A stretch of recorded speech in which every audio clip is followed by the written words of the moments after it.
नमस्कार, आप सभी को तिब्बत टीवी के हिंदी प्रसारण में स्वागत है। तिब्बत टीवी के साप्ताहिक हिंदी समाचार में हम दर्शकों को परम पावन दलाई लामा, वर्तमान तिब्बत की परिस्थिति, निर्वासन में तिब्बत तथा तिब्बत मुक्ति साधना के संदर्भ में वैश्विक कार्यक्रमों का जानकारी उपलब्ध कराते हैं।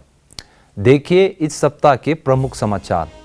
केंद्रीय तिब्बती प्रशासन द्वारा तिब्बती राष्ट्रीय जनक्रांति दिवस की 61वीं वर्षगांठ का आयोजन। संयुक्त राष्ट्र मानवाधिकार परिषद के 43वें सत्र में सदस्य देशों द्वारा तिब्बत का मुद्दा उठाया गया। केंद्रीय तिब्बती प्रशासन के स्वास्थ्य कानून श्री छोक्यों वांगचू की कोरोना वायरस के संबंध में लोगों को अफवाहों से दूर रहने की अपील। अब सुनिए इस खबर विस्तार से।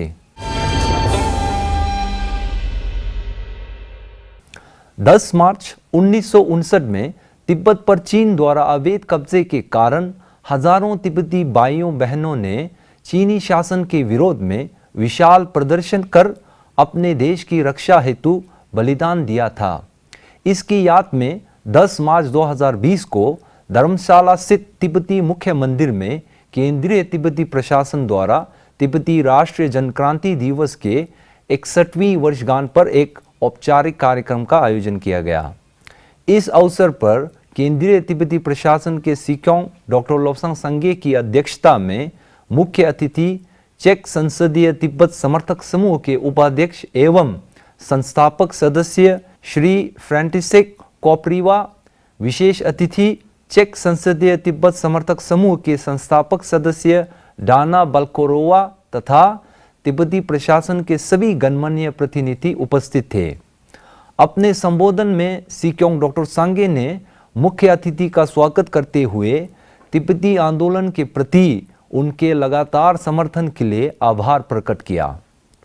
उन्होंने अपने तिब्बती जनक्रांति दिवस के बयान में कहा कि पिछले 70 वर्षों में चीनी शासन के अंतर्गत तिब्बत में मानवाधिकार की स्थिति बिगड़ती जा रही है। उन्होंने स्पष्ट किया कि चीन सरकार के अनावश्यक दबाव के बावजूद तिब्बत मुक्ति साधना में वैश्विक समर्थन बढ़ता जा रहा है। We would like to send a clear message that we will persist. The indomitable courage of Tibetans inside Tibet will continue to inspire those of us in exile to strengthen our commitment. Peace in Tibet can only be restored through the middle way approach. Therefore, the Chinese government must resume dialogue with the envoys of His Holiness the Dalai Lama.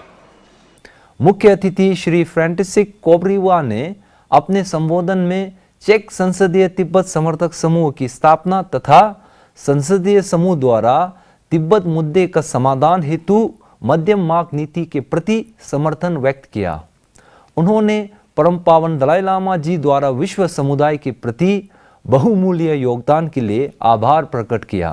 2018 we established the support group on Tibet in the Czech Parliament, and we were thinking what will be the goals and the thesis of this group.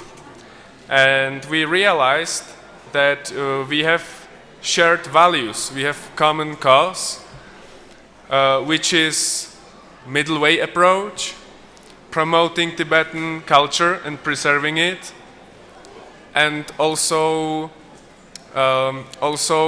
thank to His Holiness the 14th Dalai Lama for his work that he has done in the past decades. इस अवसर पर निर्वासित तिब्बती सांसद के अध्यक्ष श्री पेमा जुंगने ने तिब्बती सांसद का बयान पढ़कर सुनाया। कई सूचना माध्यमों से प्राप्त विश्वसनीय जानकारी के अनुसार तिब्बत पर चीनी कब्जे के विरोध में विश्व भर के तिब्बत समुदाय तथा तिब्बत समर्थकों द्वारा विभिन्न देशों में स्थित चीनी दूतावास के बाहर नारे लगाकर धरना व प्रदर्शन आयोजित किया गया। इस दौरान कई वक्ताओं ने यह संकल्प लिया कि जब तक तिब्बत में चीनी दमन और अत्याचार समाप्त नहीं होता तब तक वह तिब्बती आंदोलन को समर्थन देते रहेंगे। इस संबंध में इंटरनेशनल कैंपेन फॉर तिब्बत के अध्यक्ष श्री मैटो मैकाची ने कहा कि तिब्बत पर पिछले 60 वर्षों से चीनी शासन में तिब्बती लोग असंतुष्ट हैं। इसलिए चीन सरकार को तिब्बतियों के लिए अपनी नीतियों में सुधार करने की जरूरत है। अपने संदेश में अमेरिका सदन के अध्यक्ष नैन्सी पेलोसी ने कहा कि परम पावन दलाई लामा जी का शांति का संदेश हमें हर दिन कुछ अच्छा कार्य करने के लिए प्रेरित करता है।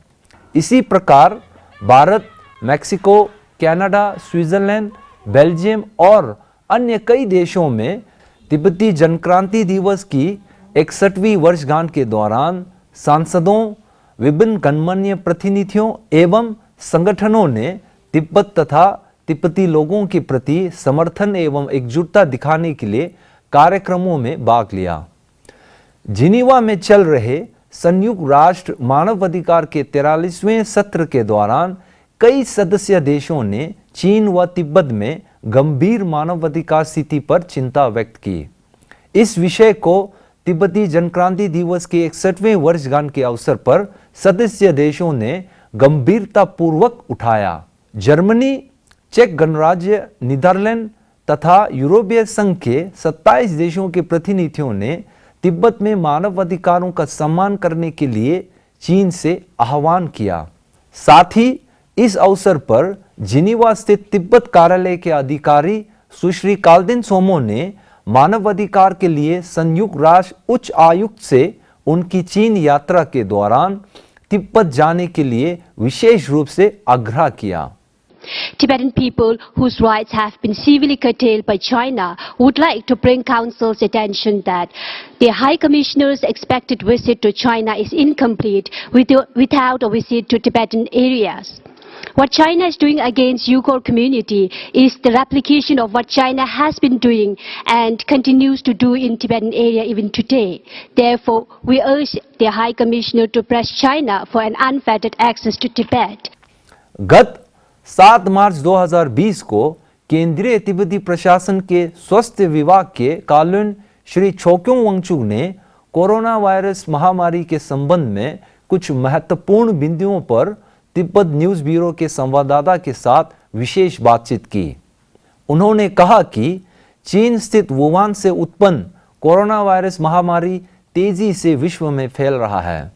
हालांकि अभी तक तिब्बती समुदाय में एक भी ऐसा मामले सामने नहीं आया है।